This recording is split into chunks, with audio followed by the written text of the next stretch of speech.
estamos aqui com o deputado Arthur Lira, presidente da Câmara dos Deputados, e que é o nosso entrevistado por TH.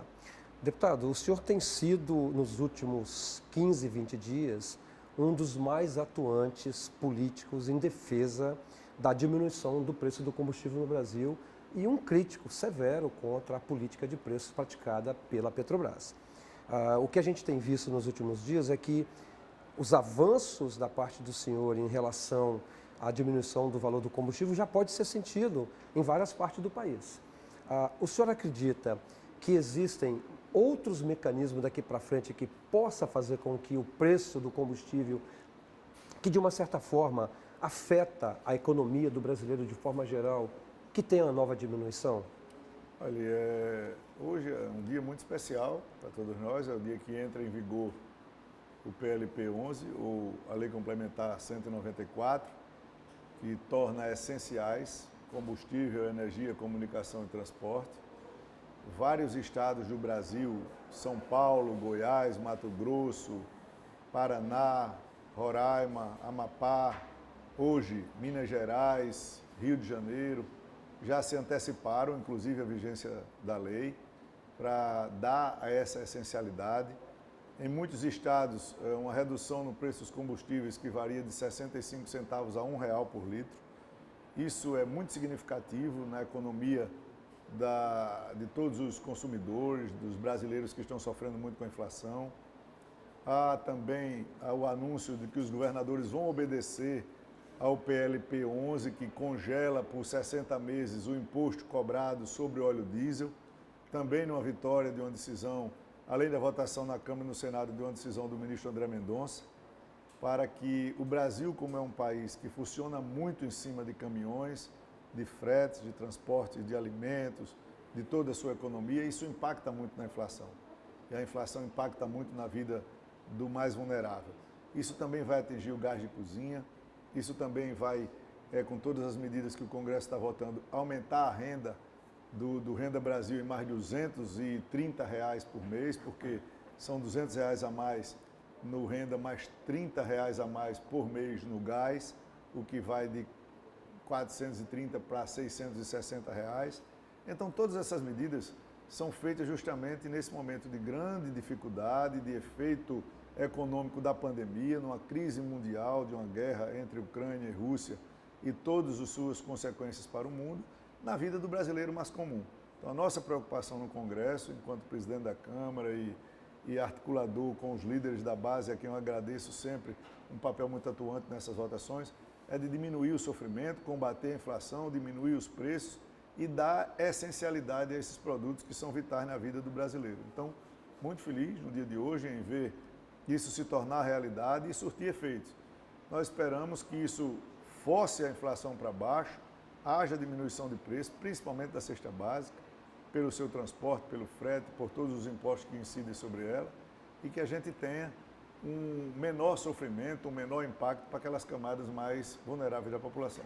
Então, significa, deputado, que para o brasileiro em geral, e especialmente para o alagoano, que isso é uma triste notícia hoje, que Alagoas é o terceiro estado com maior número de pobres, né, em situação de vulnerabilidade do país.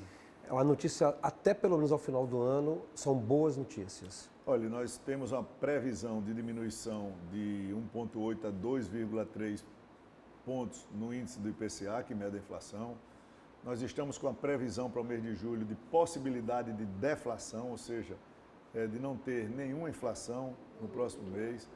Nós temos a possibilidade clara no Brasil, e está se demonstrando um crescimento de empregos formais, de uma inflação menor em 23, de um crescimento maior do que o previsto originalmente para 22.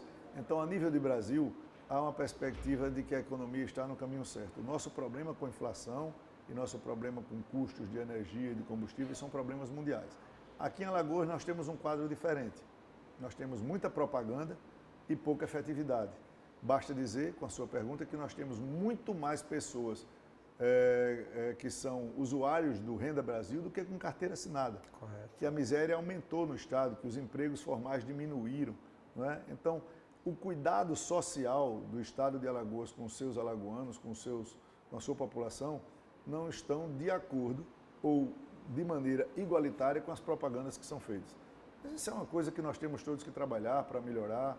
Como a gente sempre diz, Alagoas é um estado muito pequeno, territorialmente, de um povo muito trabalhador e que precisa de toda a ajuda possível do governo federal para se desenvolver e melhorar os seus índices educacionais, sociais e de DH. O senhor conseguiu montar um grupo político muito coeso para as eleições de outubro, com nomes expressivos, né, na majoritária e uma composição política muito forte. Como é que o senhor vê o momento político atual em Alagoas para as eleições de outubro? Olha, embrionariamente ainda, né, nós estamos naquele período de pré-campanha, nós não temos máquina pública para usar, nós não temos verba publicitária para gastar nos meios de comunicação. Nós fazemos a política 24 horas durante os 4 anos, durante 24 horas por dia. As pessoas que acreditam nesse projeto, né, que estão se unindo em torno dele, são nessa perspectiva de fazer um Estado melhor, de fazer um Estado que pense mais nas pessoas, que pense mais na educação, que pense mais na agricultura familiar, que pense mais em projetos de irrigação, que pense mais numa saúde condizente, com hospitais que funcionem na sua plenitude, uma Alagoas mais inclusiva, uma Alagoas mais social, mais humana. Então, essa visão de que a política é feita para modificar a vida das pessoas é o que move o espírito da nossa coligação, das pessoas que trabalham por ela, tanto na majoritária quanto na proporcional. Nosso intuito é fazer uma bancada federal forte, com os 2 partidos, a princípio, o União Brasil e o Progressistas, a tentar fazer de 5 a 6 parlamentares, que é de fazer uma base na Assembleia Legislativa capaz de dar suporte ao novo governo, de ter uma Assembleia mais transparente, mais altiva, mais independente, e de fazer com que nós tenhamos um governo que, como eu disse, se preocupe mais com as pessoas, que se preocupe mais com o lado humano, com o lado social, com menos cimento e mais sentimento no estado de Alagoas. Deputado, como que o senhor está vendo essa polarização para as eleições presidenciais em outubro, onde a disparidade nas pesquisas que dão vantagem ao ex-presidente Lula em relação ao atual presidente, diferentemente do que a gente vê na rua, com motocicletas envolvendo 4, 5 mil motos e manifestações públicas a favor do presidente Bolsonaro, e quando as pesquisas, na verdade, dão ele inferior bastante em relação ao ex-presidente? Olha, as pesquisas, eu não tenho o direito nem a faculdade de questionar, nem de duvidar. Pesquisas são feitas de diversos métodos, de diversas maneiras, com diversas perguntas, com vários posicionamentos e questionamentos. Você pode induzir a uma resposta dependendo de 4 ou 5 perguntas que você faça anteriormente. Mas toda pesquisa é uma pesquisa, dependendo da sua metodologia, ela pode dar um resultado e ela reflete um determinado momento de uma determinada região. É importante que a gente estude, veja, questione. A maioria das pesquisas hoje tem que ser registradas para ter credibilidade. Nós estamos ainda longe do período eleitoral propriamente dito. Nós temos que nos desvencilharmos um pouco dessa polarização ostensiva e tratar dos problemas que o Brasil carece. O Brasil tem avançado muito por todos os números que eu disse aqui. A economia ela vai num caminho de progresso e o que nós temos que fazer chegar é essa ajuda aos mais vulneráveis, melhorar a vida daquelas pessoas que estão na ponta, que avançaram e por uma conjuntura mundial, que não é do Brasil, recuaram um pouco nas suas ascensões sociais e econômicas. E essa proteção só quem pode dar é o Estado, que tem que proteger os seus. Não existe um país sem povo.